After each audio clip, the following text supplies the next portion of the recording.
आज बदला पूरा हुआ तुकाराम ओंबले की हत्या का। वो सीधा सीधा मारा जाएगा और तो और ना मुल्क में जिंदा छोड़ा जाएगा ना ही मुल्क से बाहर छोड़ा जाएगा। तो उसी तरह का एक और वाकया हुआ है। एक बंदा साजिद मीर नाम का है जो अमेरिका में भी वांटेड है। जो फिंगर पॉइंटिंग होती है वो होता है रॉ की तरफ कि ये रॉ इनको फुड़का रही है।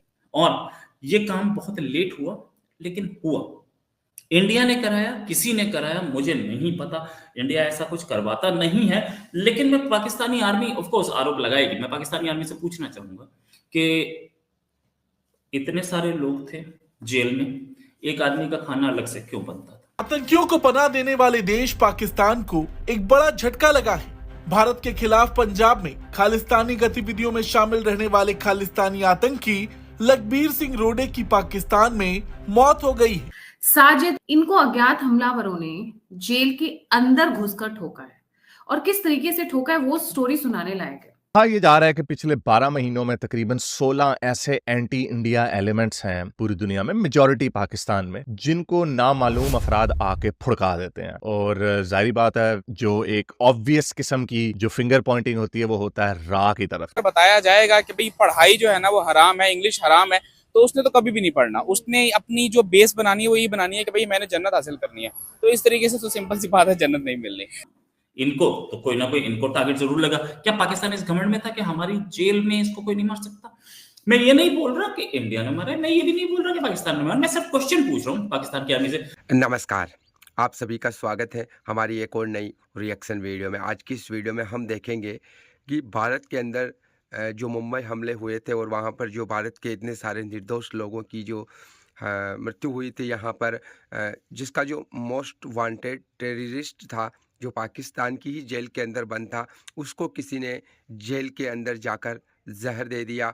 और अब जो है ना उसे, हालांकि वो हॉस्पिटल के अंदर ज़रूर भर्ती कराया गया है लेकिन वो बचने वाला नहीं है। ये जो आतंकवादी था इसको मोस्ट वांटेड टेररिज्म बोला जाता है मुंबई हमलों का, क्योंकि इसने ही सारी प्लानिंग की थी और इसको भारत सरकार ने भी यूएपीए के अंतर्गत जो है ना यहाँ पर दोषी माना था और पाकिस्तान ने भी खुद इसको सज़ा सुनाई थी। और ये आर्मी के अंडर, यानी कि आर्मी की रखवाली में ये जेल के अंदर बंद था और इसको जो है ना इसी के रसोइये ने जहर दे दिया।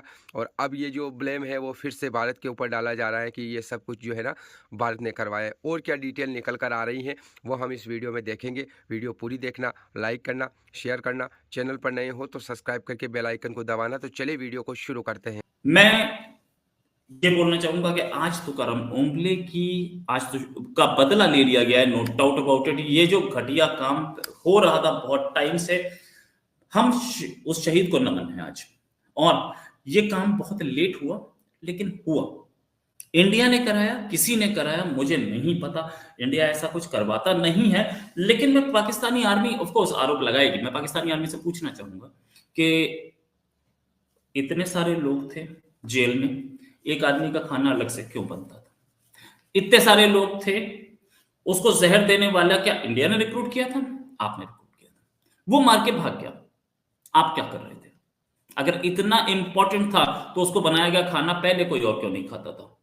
तो ये भी आप ही की जिम्मेदारी थी। जैसे कि आपके पास से एहसानुल एहसान भाग गया, वैसे ये भी इसको कोई मार के भाग गया। ठीक है, इसको एयरलिफ्ट किया गया, एयरलिफ्ट करके आर्मी और आईएसआई ने एयरलिफ्ट करके इसे सीएमएच बहावलपुर में रखाया गया है। और एक चीज और जो शक पैदा करती है वो ये है कि अक्टूबर 2023 में ही इस आदमी का रसोइया चेंज किया गया था, मतलब खाना बनाने वाला चेंज किया गया था। इससे पहले कोई और था। क्यों इसको 2 ही महीने में जहर दे दिया गया, या दे दिया उसने 2 महीना 1.5 महीने के आसपास?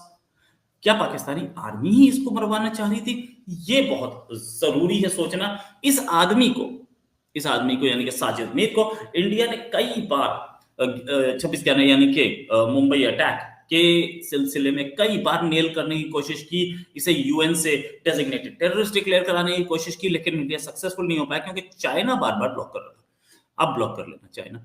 तुम्हें भी देख लिया हमने, सबने देख लिया और सबकी कहानी क्लियर हो गई। हाँ, एक चीज और, चाइना ने बहुतों को ब्लॉक किया था, मक्की को, अब्दुल राउफ अस्कर को, मसूद अजहर को, फिर उसके बाद और भी तलहा सईद को।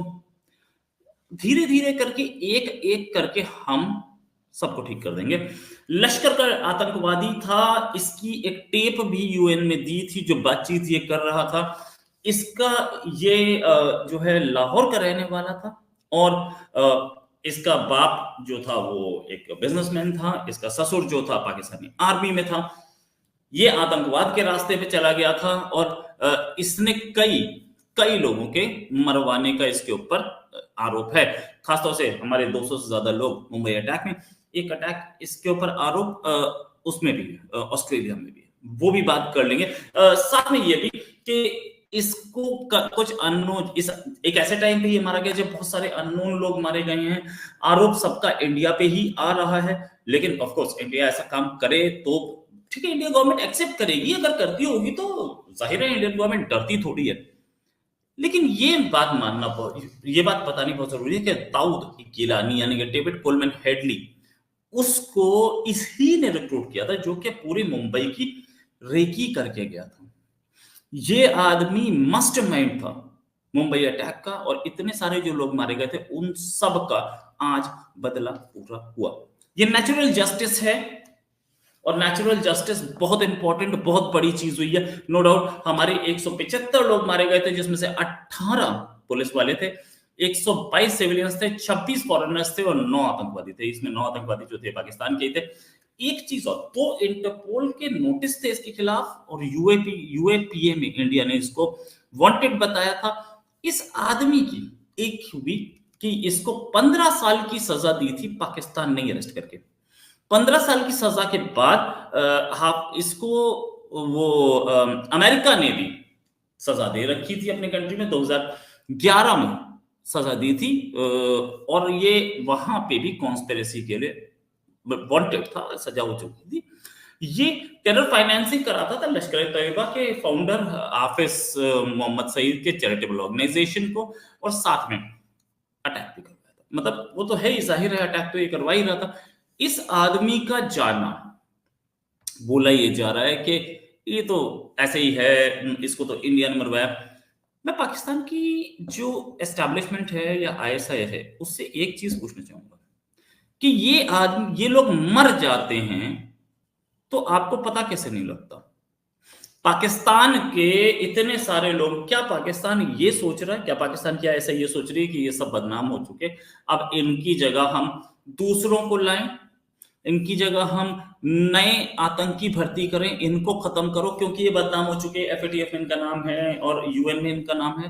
वैसे तो काम बहुत अच्छा हो रहा है, इसमें कोई शक नहीं, लेकिन फिर भी मैं ये पूछना चाहूंगा, अगर पाकिस्तान की आर्मी या आईएसआई इसको एयरलिफ्ट कर रही है तो कहीं ना कहीं पाकिस्तान की आर्मी और ऐसे बचाने की कोशिश कर रही है, या फिर ये भी हो सकता है कि पॉइजनिंग रात में हुई, इन्हें रात में ही पता चल गया कि पॉइजन हो गया है, सुबह के टाइम पे जब देखा ये अब नहीं बचेगा, तो दुनिया को दिखाने के लिए, खास तौर से लश्कर को दिखाने के लिए, इसे सुबह जब आधा से ज्यादा मर चुका है तब इसे एयरलिफ्ट किया गया। ये भी होता है क्योंकि इतने सारे मर गए, तो ये तो पता होना चाहिए था कि ये सबसे हाई प्रोफाइल टारगेट था। बाकी छोटे चुन्ने मुन्नों को मारने की जगह इनको मारना ज्यादा जरूरी था ना। इनको तो कोई ना कोई इनको टारगेट जरूर लगा। क्या पाकिस्तान इस घमंड में था कि हमारी जेल में इसको कोई नहीं मार सकता? मैं ये नहीं बोल रहा कि इंडिया ने मारा है, मैं ये भी नहीं बोल रहा कि पाकिस्तान ने मारा, मैं सिर्फ क्वेश्चन पूछ रहा हूँ पाकिस्तान की आर्मी से। मुंबई अटैक में तो इसका बहुत बड़ा रोल था। इसने ऑस्ट्रेलिया में भी एक टेरर अटैक की कोशिश की थी 2023 में, और उसके लिए स्पेशली एक आदमी जिसका नाम था विली ब्रिगेड, उसको इसने रिक्रूट किया था, जो कि फ्रेंच नेशनल था, जो कि कन्वर्ट हो गया था इस्लाम में, और उसके बाद इसने उससे करवाया था, उसको ऑस्ट्रेलिया ने अरेस्ट किया और उसको डिपोर्ट भी कर दिया था फ्रांस। 9 साल की सजा हुई थी उस आदमी को। साजिद मीर को इसी केस में 10 साल की सजा हुई थी।